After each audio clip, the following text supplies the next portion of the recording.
Good to be here with you. This morning we're going to be taking a look in Luke chapter 22. If you want to go ahead and open up there. Luke chapter 22. And we're going to be taking a look at the text that was read for us this morning from verses 31 through 34. This is a textual study, which means it is a study of a very brief amount of verses here, but it is very in-depth on those verses. So we'll look at it kind of line by line, but before we get into that, we'll have to look at the context. But the whole concept of this lesson is to ask the question of what it means when Jesus tells Peter that Satan has asked for him to be sifted as wheat. What does that mean? Because that sounds like a kind of scary prospect for us, and it's also something we might question of whether or not that happens today. If we're in danger of potentially this same situation that we read about here with Peter. So as we look at this, we will start out with some of the context, which means we'll go back a little bit before the verses that were read for us, starting I suppose actually with the beginning of chapter 22, where Jesus is, the plot against Jesus' life is made, at least the last plot, and the only plot that is successful against his life, since it happened many times. But then we see down in verse 14 the start of what we would call the Last Supper, or the Lord's Supper, where Jesus institutes the meal that we've just partaken of in our service for the first time with his apostles. But at the end of this institution, there, in the last two verses of this section, 22 and 23 of Luke chapter 22, there's a start of an argument that is going to continue on to our text. So we're going to start there in verse 22 of chapter 22 of Luke.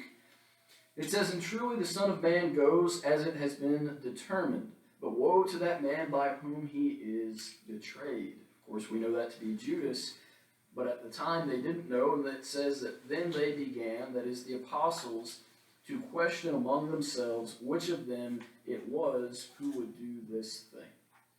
So the apostles look around after Jesus says, somebody's going to betray me. And they say, okay, well, I wonder which one of us it is. And I think the real argument that they're having is, well, which one of us is so bad that we could do this? Which one of us is least among us? Which one of us is worst among us? So that they would be willing to commit this kind of evil against Christ. And that discussion is going to lead into the next discussion. We probably would normally break this apart from verse 23 to verse 24, but they're one and the same. In verse 24 it says, "Now there was also a dispute among them as to which of them should be considered the greatest." And it continues on with Jesus' response there to say that the Gentiles lord this over the people that they're in charge of. Verse 26, "But it shouldn't be so among you. On the contrary, he who is greatest among you, let him be as the younger, he who governs as he who serves. For who is greater, the person that sits at the table or the person that serves? It's the person that sits at the table, yet I am among you as the one who serves." The argument changes, it appears, from who is the worst among us to, okay, maybe they're the worst among us, but I am the greatest among us. And the argument begins then of who is the greatest among the apostles. And Jesus responds to that by saying, well, it's not the person who thinks they're the greatest. It's not the person who looks the greatest in earthly terms, but it's the person who's the most like me. It's the person that's most like Christ. It's the person that serves the most. That's the one that is the greatest. But it all starts with this discussion of, well, who's the worst? Who's the one that's going to betray them? And if they're the worst, then who's the best among us? Of course, it's a completely inappropriate time for them to bring this up. When Jesus is telling of his own death, his own betrayal, and they say, okay, that's nice, Jesus, I know you're going to die, but who's greatest among us? And that discussion then is going to lead into the text that was read for us, where we're going to see a rejection of pride from Jesus here. And Jesus teaches on pride at different points. One example that we'll look at before we get to our text is in Luke chapter 10. And the context that we're looking at here, well, we see it in verse 31. This is specifically addressing Simon or Peter, but in reality it's going to address all the apostles, and it addresses, in this case in Luke chapter 10, all of the disciples of Jesus that return after he sent them out on a mission to teach more of his word. It says in verse 17 here, Luke chapter 10, Then the 70 returned with joy, saying, Lord, even the demons are subject to us in your name. And he said to them, I saw Satan fall like lightning from heaven. And behold, I give you the authority to trample on serpents and scorpions, and over all the power of the enemy, and nothing shall by any means hurt you. Nevertheless, do not rejoice in this, in that the spirits are subject to you, but rather rejoice because your names are written in heaven. Jesus teaches consistently and sternly on pride. He says that you should always replace pride in this discussion of who the greatest is by recognizing that pride doesn't come from being great in the eyes of this world, but comes from being like Christ, and in this case, because your names are written with Christ as those who will be saved. So pride doesn't come from here, but it comes from being in any kind of relation to Christ, what we can do through him, not through ourselves. And so we get to our text. And the first thing that we read here in verse 31, it says, The Lord said, Simon, Simon.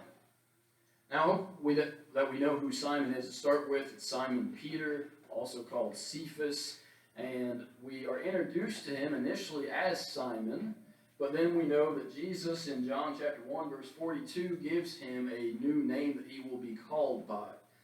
It says, Now when Jesus looked at him, he said, You are Simon, the son of Jonah, but you shall be called Cephas. So Cephas is an Aramaic word that means rock, and it doesn't just mean little rock, but it means a large outcropping of rock, something that's completely stable and well-founded. Peter is the Greek form of that name, means the same thing, means this strong rock that you can rely on. Simon is a Hebrew name, and Simon is the same name as Simeon, one of the sons of Jacob, as we see in the Old Testament. But Simeon, or Simon, means listen. It means to listen. So I think there are two things happening here. One, Jesus says, okay, I know your name's Peter. I know that's what I've said that you're going to be called, but right now, you need to listen. So I'm going to call you by your name that means to listen. Listen to what I have to say. Listen because your pride is getting the best of you. And the second thing I think that's happening here is that when Jesus calls him Simon, he's saying, okay, I told you that you're going to be the rock, right? You're going to be this strong, this steadfast, immovable thing. But right now, you're not acting like it. Right now, you're not that rock yet. You're still that Simon that I met whenever we were first introduced. So those two things seem to be a little bit of background on why Jesus says Simon, Simon, instead of Peter, Peter, as we might think of him saying later on in his ministry, actually almost at the end of Jesus' life here. And then he says, indeed, Satan has asked for you. Satan has asked for you. Now that sounds, again, a little bit scary, that Satan would ask for someone specifically. I guess it might remind us, though, in the book of Job, when Satan comes to God and asks God if he can have Job. And this is a similar situation, it seems. But it's actually a little bit scarier maybe than it even sounds, because in our verse and our translations, I imagine most of them are the same. It says Satan asked for you. Well, that's nice. Satan asked for that. Satan requested that to happen. Satan would be pleased if God would do this. In reality, the original language is stronger than that. The original language has a much... The tone is, or the word here is, to demand of. Not just to ask, but to demand that God do this. To demand that Christ hand over Peter. And the original word also is, on top of meaning to demand, it has and carries with it a legal sense. And the legal sense that it has is that of a property transaction. That you demand that somebody be handed over from one power to another, sort of like a prisoner transfer, to say, okay, they were in this person's power, now they'll be under this person's power. They can do whatever they want to. And that's what Satan is saying. He's saying, okay, I want Simon. I'm demanding that you give me Simon so that I can do with him what I want to do. Now we're going to see a little bit later that request actually seems to be granted to an extent. But there's another part to this that we'll see as well that Jesus intervenes with. But one thing that we have to recognize, a couple things we have to recognize. When it says this, it says, Satan has asked for you that he may sift you as wheat. Yet again, there's something that comes out in the original language that we don't necessarily see in our translation. It makes just a little bit of difference, which is that the two yous here, the pronouns you, are plural in the original language. They're plural, which means that Satan is asking for you, but not just you singular. We don't really have a you plural in English unless you say y'all, which I suppose you could put in the text here to say that Satan has asked for y'all and that he may sift y'all as wheat. So I don't know if it's proper, but that's the idea here. So it's not just Peter, but it's actually all of the apostles that are being referenced here. That being said, it is clear that Satan, or not Satan, but that Christ means to refer predominantly to Simon. He is focused on Peter, but Satan has asked for all of the apostles. He names Peter specifically, or Simon, and in verse 32, when we say, but I have prayed for you, that you is no longer plural, but is directed singularly to Peter. So Peter is the prominent character here, and he's the one that's being demanded for, but all of them have a part in that. And by extension, I think we could say fairly that Satan has asked for all of us, not just for the original apostles, but for any that claim Christ. So that's part of this. The other part of this is the sifting. So Satan has asked for you that he may sift you as wheat. But what does it mean to sift? We don't do a lot of sifting. Maybe if we're making pastries, we might sift some flour, or if we are thinking of the Old West, we might think of sifting in the form of mining for gold, but we don't do a whole lot of sifting, and in reality, even those ideas of sifting are not the same idea as what's in the text here. Instead, the sifting here is the idea of separating wheat, but again, not through some kind of strainer, not through some kind of seed, but an actual practice that they were doing back in the ancient Near East, which would be, as we read about in other places in the Old Testament and in the New, that they would throw wheat into the air to separate the kernel from the husk, and that you would end up with the wheat and chaff. Another example of this, maybe a more thorough example, is in Luke chapter 3, verse 17, this time referring to God as being the one doing the sifting. So it says, his winnowing fan is in his hand, and he will thoroughly clean out his threshing floor and gather the wheat into his barn, but the chaff he will burn with unquenchable fire. So throughout the usage of this illustration in the Bible, the chaff, the leftovers, the part that's not good for anything, is burned up. And whenever we look at Peter being sifted here, it seems that Satan, of course, is not just trying to test him, but Satan would desire that Peter is lost entirely. But it is going to serve as a test. He is going to be sifted. He's going to be found wanting in some areas, but eventually will grow stronger, maybe even as a result of the sifting that's going to take place. So this sifting that's going to be done is for the sake of Peter. It's not a good thing. It's never a good thing to be given over into the hands of Satan, even for a temporary amount of time, but he will be made stronger through it eventually. That's not always the case. Any young Christians are vulnerable, and young means whether you're 15 or whether you're 50, it just means that you're new to the faith. That makes you vulnerable. It makes you someone that, if they are sifted, they may be lost entirely. They may be burned up entirely rather than be strengthened through the process.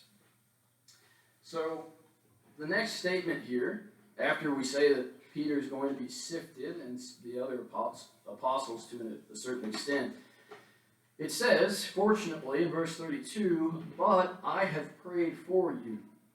So Jesus himself has prayed on behalf of Peter, and again, the other apostles to an extent, but he's prayed on behalf of Peter that your faith should not fail. that your faith should not fail.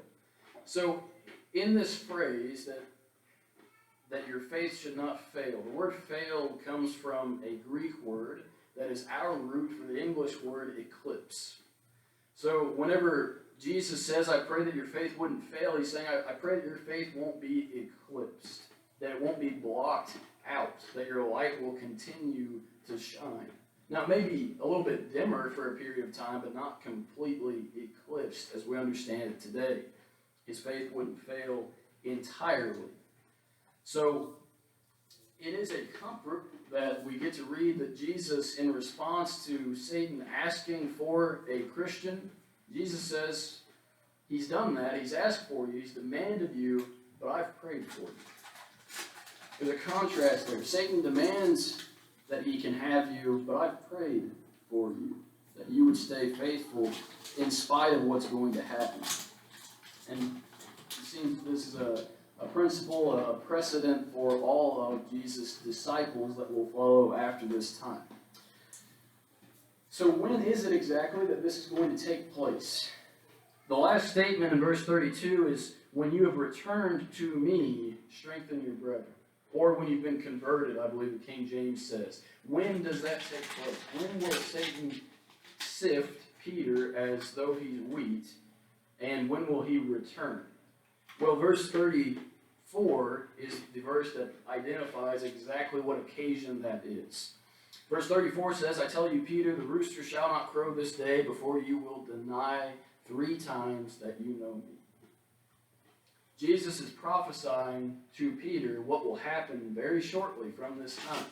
He's telling him Satan's asked for you, that he could sift you, and it's about to take place, but I've prayed for you that even when that takes place, you will be able to persevere through that. Your faith will be shaken, you will stumble, but I pray that you won't fail entirely, that you won't be eclipsed entirely in your faith.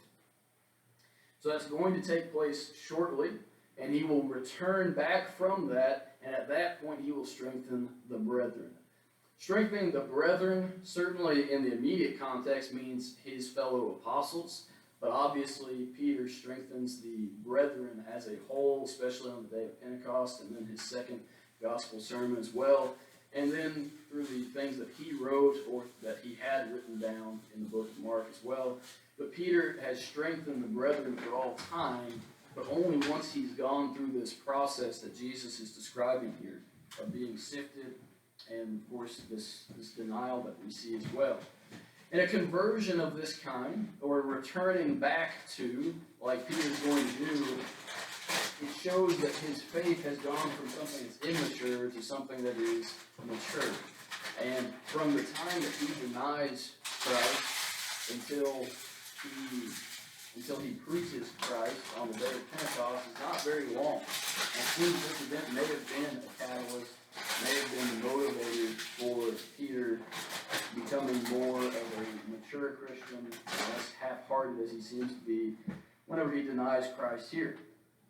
So he will strengthen the brethren. In verse 33, which we skipped over so far, verse 33 he says, but he said to him, Lord, I am ready to go with you both to prison and to death. The other gospel accounts clue us in a little bit that this isn't just Peter on this occasion saying this. But in Matthew's account it says, Peter said to him, even if I have to die with you, I will not deny you. And so said all the disciples.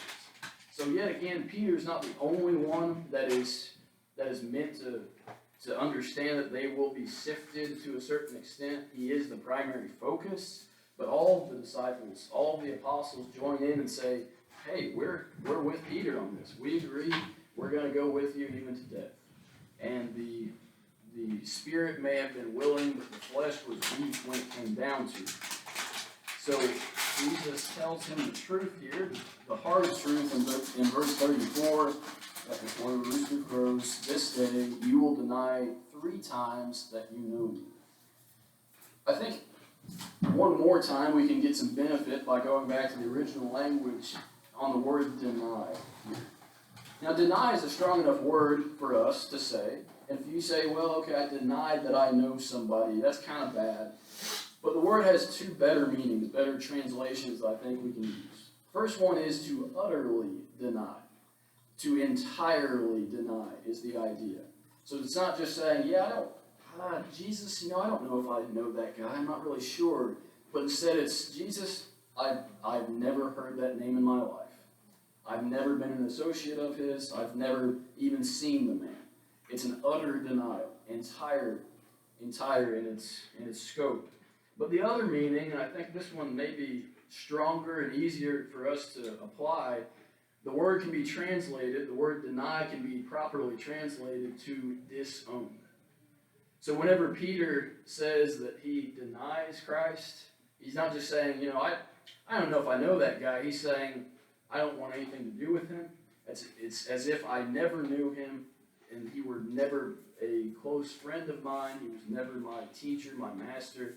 Completely disowns Christ.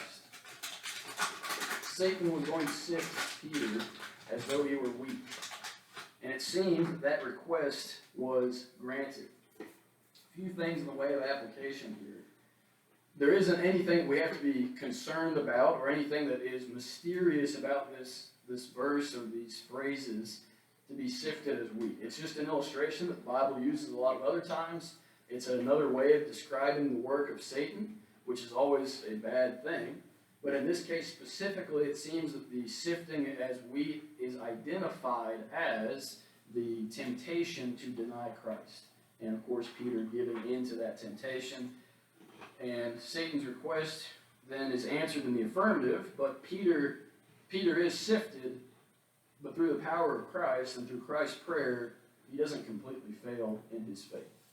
Even though he does fail in that moment, even though he does stumble, his faith is not lost entirely, which of course is much to our benefit. Now Judas, I assume Christ even prayed on Judas' behalf that he wouldn't fail, but he went the rest of the way.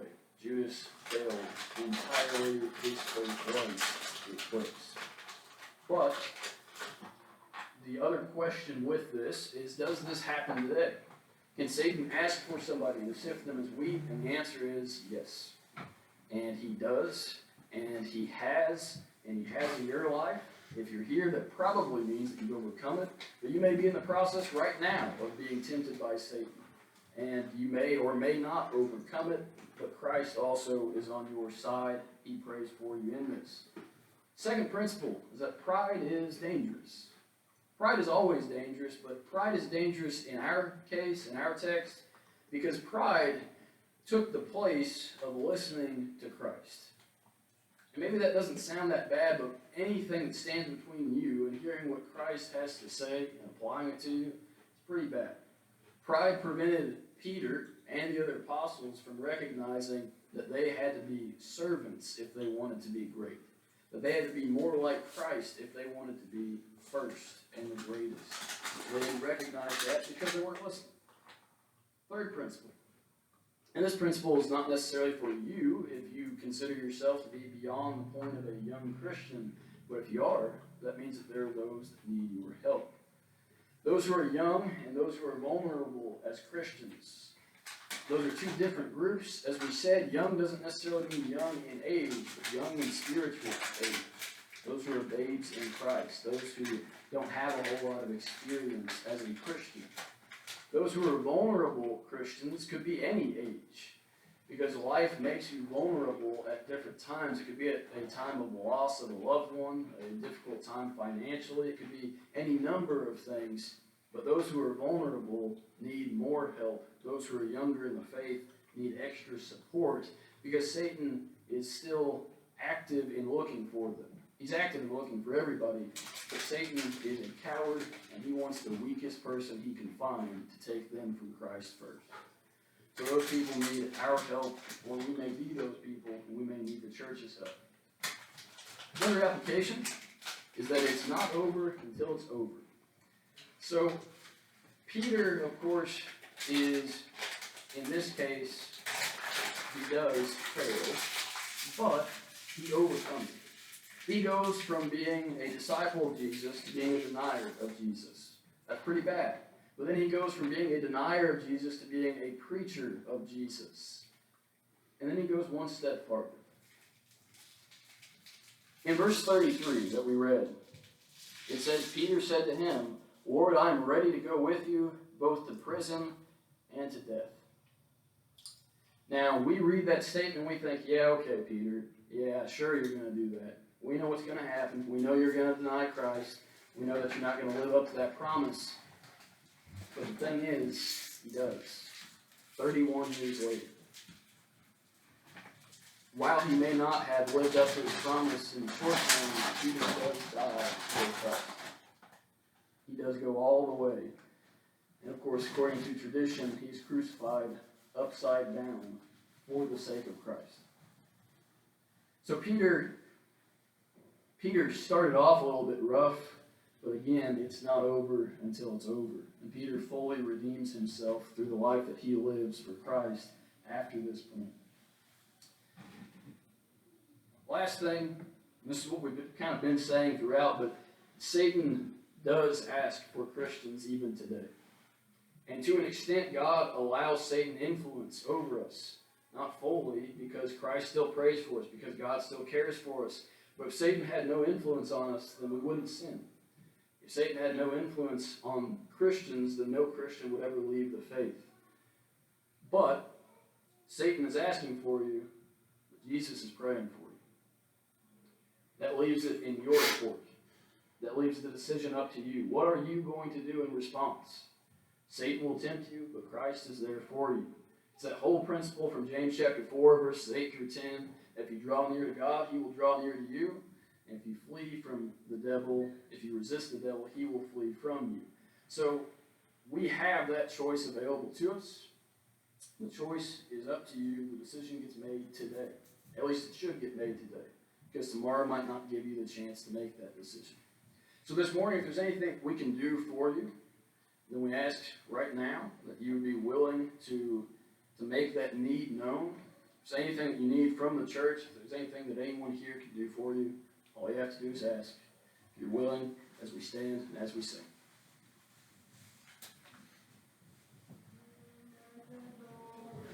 Standing, patiently drawing near.